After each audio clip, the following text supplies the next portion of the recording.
right, tonight on America First, Vice President Harris spoke with the president of Guatemala in a virtual meeting today to discuss her upcoming trip there, attempting to at least appear to want to control this surge in migration. We want to work with you to address both the acute causes as well as the root causes in a way that will bring hope to the people of Guatemala, that there will be an opportunity for them if they stay at home. Yeah, we're going to fix Guatemala like we haven't tried that before. Here's Harris yesterday while in New Hampshire touting Biden's American Jobs Plan. She was asked the question she hates the most. Yes. Right now, Republicans are attacking you, saying you shouldn't be in New Hampshire talking about infrastructure. You should be in the southern border talking about immigration. How do you respond to them? I'm not going to play political games. Political games like, why am I not doing my job? Wouldn't want to do that. Let's bring in our panel to discuss this. Trump legal team member Jenna Ellis joins us, along with Tom Fitton, president of Judicial Watch. Guys, welcome to both of you. Hey, thanks for having me. Of course, yeah. Jenna, we're going to start with you. Your reaction to Harris, I mean, I know this is like a broken record, but I mean, she keeps getting asked, why not just go? What do you think is the reasoning just to not go?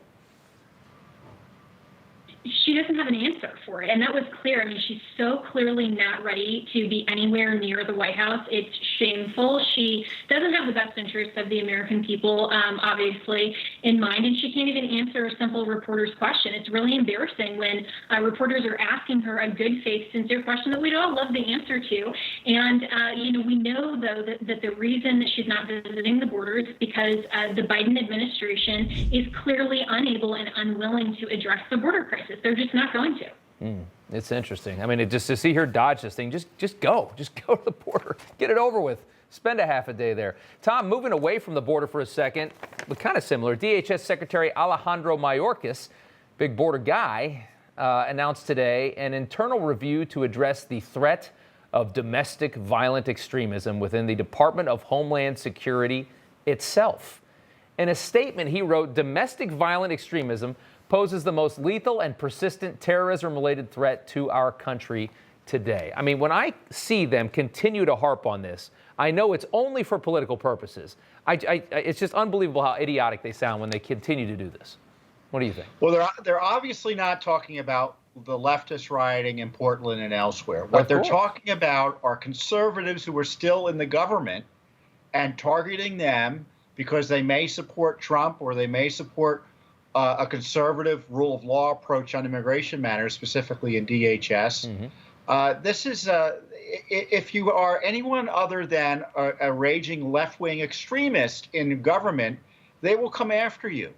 And this is as disturbing a development as you'll see in terms of using the law enforcement powers that we normally use to stop terrorists from abroad. Yep. And pretending that the political opposition of the current administration are terrorists and worthy of being hounded out of government, right, or worse. Yeah, they're vilifying anybody that thinks different than them. That this is their way. This is how they're going to marginalize half the country in a way that makes everybody scared of them. They think they're going to win on this. They sound like absolute fools.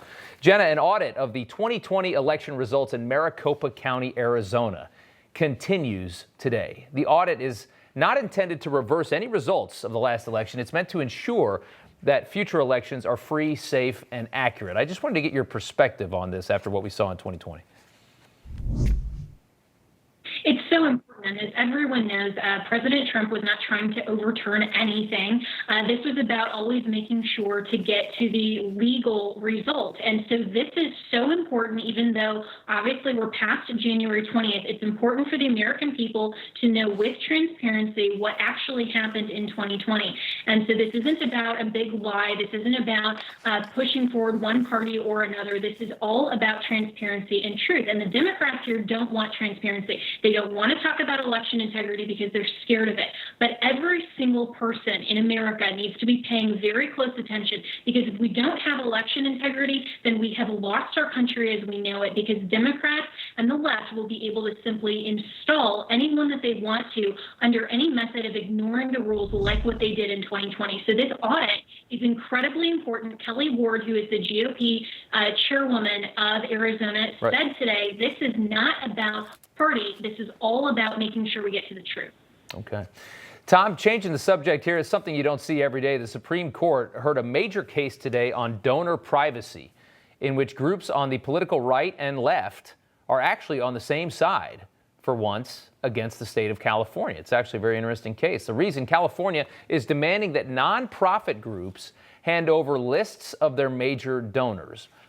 Why do they want this, and why is this such an important case? Oh, they pretend to need the documents or the information so they can conduct oversight and regulate the charities in the state. But conservative groups, and as you point out, liberal groups, Judicial Watch filed a brief, are worried that this requirement, which I think 46 other states don't require, will chill speech, in the sense that if you're a donor to a conservative organization or any organization that engages in the public policy debates today, you won't want to give money if your name could become public. And the left, in my view, wants to chill speech. They don't like private groups operating, and one way to make it harder to operate is to scare their donors off. Yeah. Now, the irony here is that the key Supreme Court case going back decades on this is a case called NAACP, where opponents of the NAACP in the South were trying to get the donors of the NAACP, and the court saw through that and said, you can't do that. Freedom of association and the First Amendment protects the privacy of donors to groups like these. That's interesting. It's an interesting case for the Supreme Court. Jenna Ellis and Tom Fitton, two of our favorites. Guys, thank you so much for coming on. You're welcome. All right. Thanks.